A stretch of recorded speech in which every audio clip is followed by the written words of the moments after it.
ನಮಸ್ತೆ. ನಿಮ್ಮ ಹೆಸರು? ಎಸ್ ಗೋವಿಂದ್, ಎಲ್ಲಿಂದ ಬರ್ತಾ ಇದ್ದೀರಪ್ಪ? ವಿಜಯನಗರ. ಏನ್ ಪ್ರಾಬ್ಲಮ್ ಇದೆಯಪ್ಪ? ಕಳೆದ 23 ವರ್ಷದಿಂದ ಶುಗರ್ ಇತ್ತು. ಹಾ ಹಾ.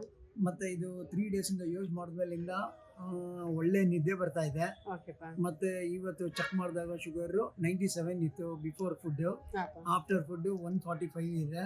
ಮುಂಚೆ ಎಷ್ಟಿತ್ತಪ್ಪ? ಮುಂಚೆ 150 155, ಆಫ್ಟರ್ ಫುಡ್ 200 250 ಇರ್ತಾ ಇತ್ತು. ಸೊ ಇದು ಯೂಸ್ ಮಾಡಿದ್ಮೇಲಿಂದ ಶುಗರ್ಗೆ ತುಂಬಾ ಒಳ್ಳೇದು ಎಷ್ಟು ಅನಿಸ್ತಾ ಇದೆ. ವರ್ಷದಿಂದ ಈ ತರ ಇರ್ತಾ ಇತ್ತು? ನಂದು 23 ವರ್ಷದಿಂದ ಶುಗರ್ ಇದೆ.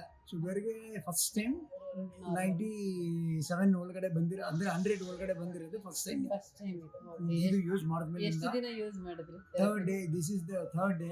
ಶುಕ್ರವಾರದಿಂದ ಬಂದಿದ್ದು, ಶುಕ್ರ ಶನಿ ಭಾನು, ಇವತ್ತು ಸೋಮವಾರ ಯೂಸ್ ಮಾಡ್ತಾ ಇರೋದು. ಸೊ ಇವತ್ತು ಬೆಳಿಗ್ಗೆ ಯೂಸ್ ಮಾಡಬೇಕು ಅಂತಾನೆ ಶುಗರ್ ಚೆಕ್ ಮಾಡ್ಕೊಂಡ್ ಬಂದೆ.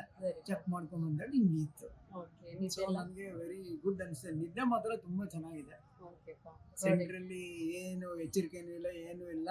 ಒಳ್ಳೆ ನಿದ್ದೆ. ರಾತ್ರಿ 10 ಗಂಟೆಗೆ ಮಲ್ಕೊಂಡ್ರೆ ಬೆಳಿಗ್ಗೆ 6 ಗಂಟೆಗೆ ಒಳ್ಳೆ ಇದು.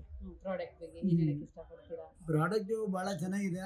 ಮತ್ತೆ ಅದನ್ನೇ ಇದನ್ನ ನೋಡ್ಬೇಕು. ಇದನ್ನ ಕಂಟಿನ್ಯೂಸ್ ಆಗಿ ಇನ್ನೊಂದು 2-3 days ಶುಗರ್ ಚೆಕ್ ಮಾಡಿ ಮತ್ತೆ ಇದನ್ನ ನೋಡ್ತೀನಿ. ಬಟ್ ಚೆನ್ನಾಗಿದ್ರೆ it is A very good product.